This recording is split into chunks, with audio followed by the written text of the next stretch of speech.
Shalom. We give all praises, glory, and honor to Yahweh Ba'ashem, Yahweh Shai Ba'ashem, Ruach Kodash, Shalakit. The honors, of course, to the apostles who rule well of Great Millstone out of New York. All right, to all you elders and you brothers around the four corners of the earth, laboring in love to wake up the elect and to bring forth, the Israel, to bring forth everything. But I just wanted to real quick, just a quick one, because one of the things that was prophesied that we actually see is this man who's over us. All right? And the thing that our people miss, one of the hugest hurdles is to stop caping for so-called white people. All right? Despite all the actions, despite all of the worldwide chaos and all the stuff that they've done, worldwide over the course of hundreds of years. So a lot of our people can't see it, but that's part of prophecy. All right, that's part of the Bible. 2 Thessalonians 2 and 3. It say, let no man deceive you by any means, for that day shall not come. Yeah, the day where the Lord basically returns and restores the kingdom shall not come, except there come a falling away first, and that man of sin be revealed, the son of perdition. And what happened? We fell away basically from the law, statutes, commandments. We fell away. Really, it was taken away by Esau from who we were. All right. So two things had to happen: a falling away. We had to forget who we were, and then that man of sin to be revealed. Let's see. And that word for sin. Let's look that up. The Hebrew for that.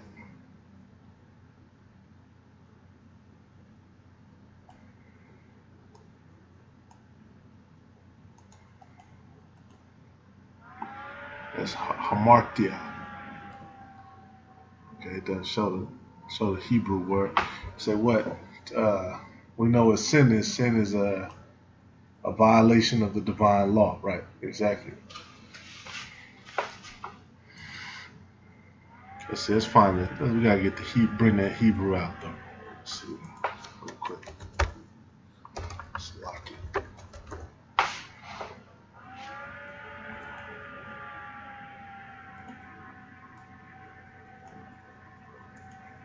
Sin. That's what.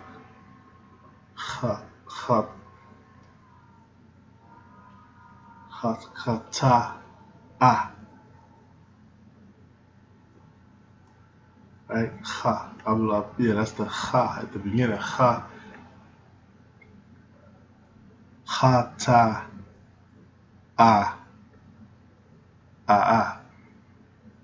Sin.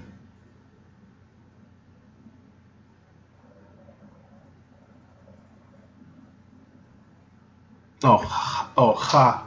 Excuse Salakia. Ha. Or ha. Hata'af.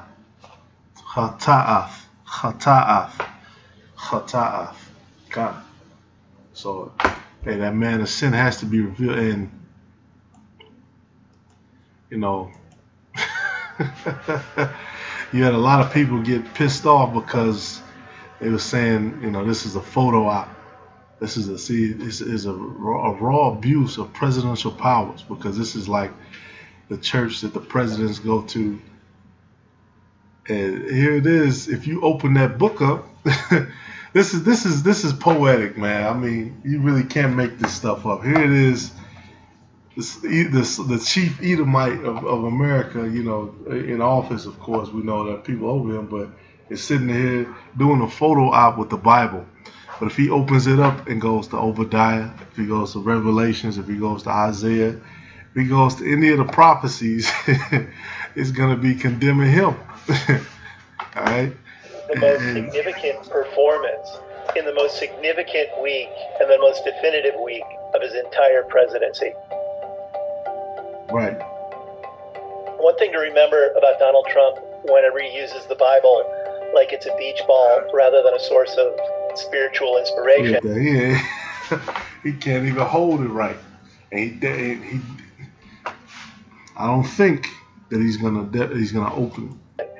that he's been playing that game for a long time. When he first launched his presidential bid in 2015, he sat with reporters who sort of grilled him about his favorite parts of the Bible.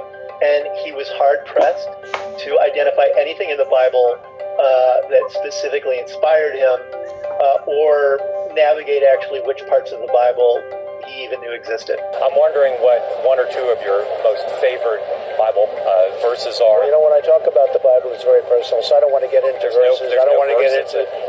Some of his takes on his relationship to the Bible are so comically off-kilter that they've been fodder. And what do the scriptures say? His soul is not upright in him. You know, because brothers have speculated, you know, well, does he actually know and understand certain parts of the Bible? You know, and we believe so. We believe that there's certain aspects of the Bible he does understand. All right, and if he's really on a high level enough, he'll understand that he's Esau. He probably understands that. All right. And basically what he did was he was trying to appeal to a lot of these Edomites, you know, a lot of these Edomites, these right-wing Edomites, because that's ultimately, you know, when you attack Esau, that's what you're attacking. You're attacking his establishment. You're attacking these people who associate Christianity with white supremacy, like it's always, or plantation Christianity or white supremacy, just like it's always been. Okay, and with that comes the conservatives. All right, they've had a long history and a long relationship with that sort of Christianity. All right, these are the people who got rich off of slavery and then went over into other areas as well. All right, and all of this had to happen, man. The man of sin had to be revealed, and it's not just one, but they all come under the banner of Esau, Edom. All right, and what do you see? You see the same shit in these videos, man. You see a cop, and he gets that Edomite spirit on him. He gets that spirit of Satan on him, and he'll boom, blow Jake away.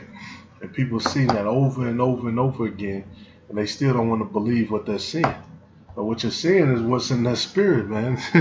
You're seeing what's on them to do, what they enjoy doing, what they've always enjoyed doing. For comedians like the great Sarah Cooper. But I don't want to get into specifics. Even to cite a verse that you like. I don't want to do that. Old Testament guy or New Testament?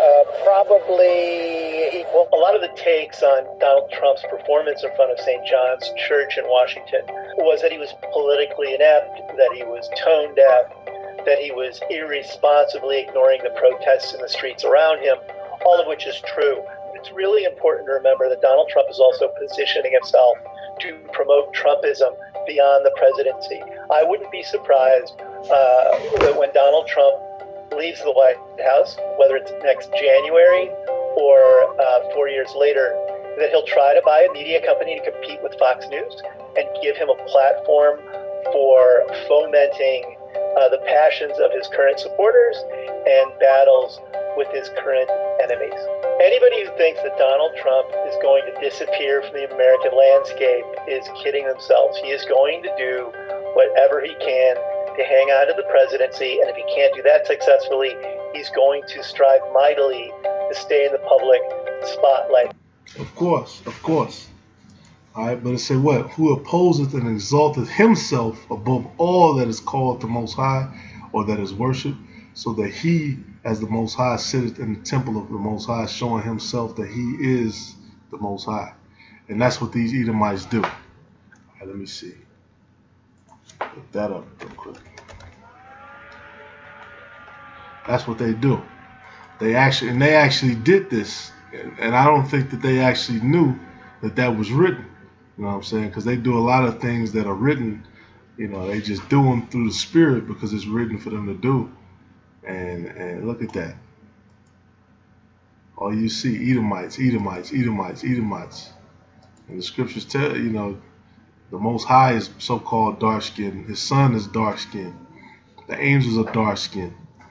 Okay, his chosen people are people of a certain hue. Okay, brown-skinned people. Different shades of brown, but still brown-skinned people. All right, from all the way, you know, dark chocolate, all the way, you know, to really, you know, you you want to get technical, you have Jakes who are red, who look like Esau. All right, but at the end of the day, man, once we get in the kingdom, we're all gonna, gain our melanin back, our hair back, all the things that we've lost over time. We're gonna gain all those things back, gain our stature. Okay, we're gonna gain our royal status, all of that stuff. All right, and this is a what is it? Look at that. I can't tell what nationality, but it looks like Northern Kingdom. And that's one of the ways that they kept, because they kept the Southern Kingdom, they got us too, but the Northern Kingdom, they're deep into Catholicism and all that shit. That was what basically when Christopher Colon came over, he named the Dominican Republic. It was named after the order of Dominic, and then they came in with the priests and all that stuff and converted people, and that's how they were able to lay down the foundations of what it just read. Them making themselves as the Most High, showing themselves as the Most High, showing you the images. Okay, because images are very important for anything. You don't see yourself as successful. You don't see images of you. You know what I'm saying? Even in your mind, because a lot of times you have to see something to kind of understand the direction you're going. But then in this case with the scriptures, we read over and over, and then you might have images, but you might not. But you still have to envision, man. You still have to envision the things that went on, and you have to envision the things that are to come as well. All right, because the scriptures say what? Though it tarry, wait for it. Then it says, it shall speak and not lie.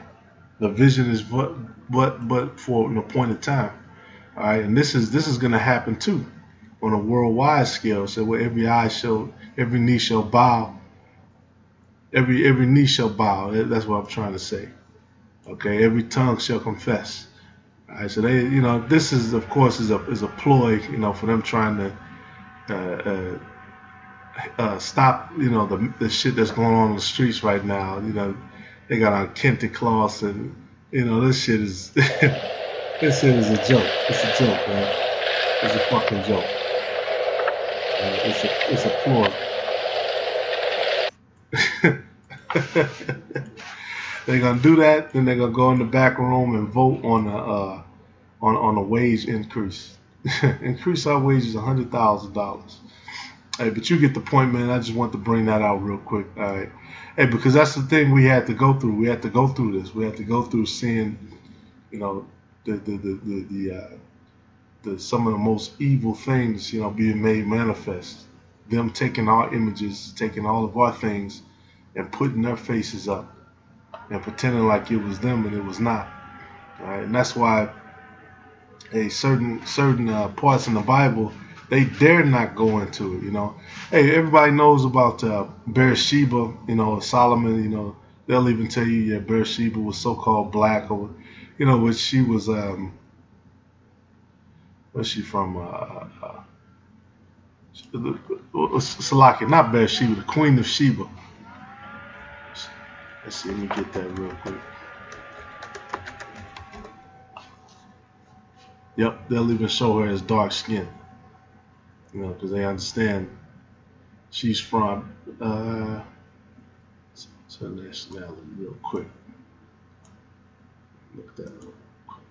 And basically, the scriptures, there's a debate whether she's the queen of Arabia or Ethiopia. I'm thinking Ethiopia, but you have to come with more scriptures. But you get the idea. You get what I'm trying to say. But they won't venture into what Solomon looked like, what his court looked like, what his people look like. They won't go through it. And then of course with the Queen of Sheba, the whole Rastafari thing. They try to say that her and Solomon had a child or something, which that according to the scriptures that never actually happened. Hey, so Lord willing, is edifying. Just a quick one, all these things are prophecy though that we had to see. Seeing this devil, seeing him do what he does to our people. Look at that, damn devil. You go in these big ass Catholic churches, you're gonna see all Edomites in there. Is that, you know what I'm saying? They're not gonna make a Catholic church with images like this with a whole bunch of black people, so-called black people, or even so-called Latino people working there. They're just not gonna do it because they know that motherfucker's gonna get burned down. All right. So Esau knows, man. Esau basically knows, and he's that man. He's that man of sin who set himself up as the most high Salakia, and he's about to get dropped off. All right.